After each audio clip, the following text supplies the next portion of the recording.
We're back with the Politics Fix. Senator John Kerry's getting rave reviews for brokering that deal for the runoff election in Afghanistan. Kerry met with President Obama today, and after the meeting was asked if he advised the president to wait until the runoff, that's November 7th, before deciding on a new American strategy in Afghanistan.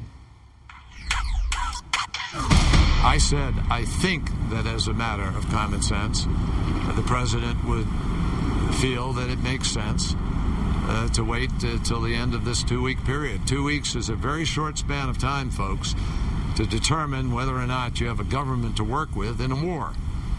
And it's very hard for me to believe that the president would decide otherwise. Well, earlier today, the president told NBC's Savannah Guthrie that he could, in fact, make a decision before the November 7th election. Here he is.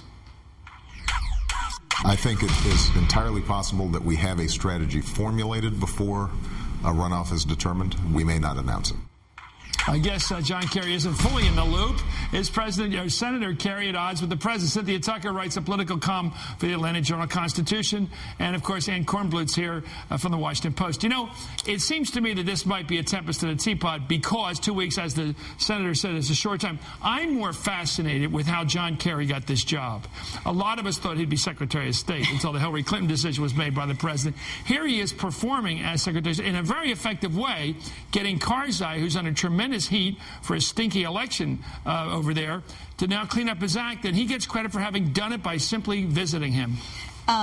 Doesn't he get credit? It's very clear that John Kerry is the man of the moment, Chris, and he did an excellent job. This was not an easy thing to pull off. And one of the most interesting things about it is that he used his own defeat at the polls in 2004 as a way of gaining Karzai's ear, showing that he had sympathy for his plight. Yes, election results don't always turn out the way we like them, but, you know, you've got to abide by legitimate results, even if things don't turn out quite as you like them. And so it's There's a star one problem with that argument. It was nicely argued by you.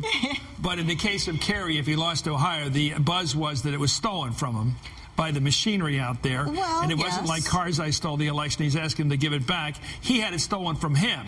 Okay? That would be his argument. We don't know all the facts, obviously. Well, Ann Kornblut, am I right about the surmise here? Well, sure. I mean, yes, there was buzz about Ohio, but Kerry didn't contest it. So he does have a claim to say that. I agree. I think it's fascinating the way he has come back. He did not do this right after he looks good. In 2004, he had about a year where he was still talking about the SWIFT boats. It's really taken him about 5 years to come back fully from that. Well, I know him a bit, and I have to tell you, I think anybody would like to be a chairman of the Foreign Relations Committee, the United States Senator especially, to be chairman of that Senate Foreign Relations Committee is an amazing opportunity, given the fact you have a fellow Democrat as president. Well, and which he only got, let's remember, because Joe Biden was picked to be vice president. Had he not, he would have been there. So, you know, Kerry is really in the moment, and you have to ask yourself, where was the Secretary of State? Where was Well, Richard according to Holbrooke Robert Gibbs, the presidential press secretary, the secretary in this case was Senator Kerry because he called him secretary.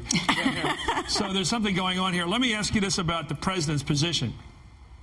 I'm not sure what my position is. It's one of those rare cases. I think Afghanistan is so difficult, I'd like to know more about our ability to turn events over there. If we can't change events, I think it's hard to suffer any more losses. If we can change events and perhaps prevent a Taliban takeover of that country and prevent a Taliban takeover of Pakistan, it may be worth the extreme sacrifice of the lives over there. But it's so hard to make that case to people whose lives are being taken on our side. And nobody, it's a hard but nobody fight. knows, Chris. That's the problem. Nobody can argue persuasively that if we send tens of thousands more troops, we can absolutely prevent a Taliban takeover of Afghanistan, much less Pakistan, for heaven's sakes. But obviously, there are huge arguments on both sides. There are sound arguments on both sides. And I happen to like the fact that the president is taking as much time as he's taking. John Kerry was right. In the greater scheme of things, 2 weeks doesn't make that much more difference. I think the important point, though, is that they will have to work with Karzai no matter what. Suppose we have another crummy election over there, and sometime in mid-November, we're all facing the fact that Karzai won a crooked election again, that there was so much corruption in that. Does that give us a ticket out Morally, we can't defend a corrupt government. Is that a ticket out? Well, look, there's no ticket out. I mean, they're not going to just leave at this point. I actually think it makes it harder for them because they're still going to be there. They're still going to have, I think some kind of modest troop increase. So then the question is, what is their goal? What I think is interesting is what we hear about these war councils. There isn't actually a robust argument in favor of trying to keep the Taliban out. We've heard that from the generals, but what we're hearing from the White House is they are really focused on a counterterror strategy at this point. So I wonder, I asked this to people who are hawks, and I know it sounds odd in our culture, but give me the moral reason to kill anybody in another country who disagrees with the politics of a corrupt government. We're not only picking sides over there, we're picking the sides potentially of a corrupt government against other Afghans who have a different cultural view than we do, but it is their country, and we're killing them because they have a different political view. And that's the argument for narrowly targeting this and eventually trying to get out. Because I just wonder how we can get into another country and decide who are the good Afghans and the bad Afghans based on our political situation here.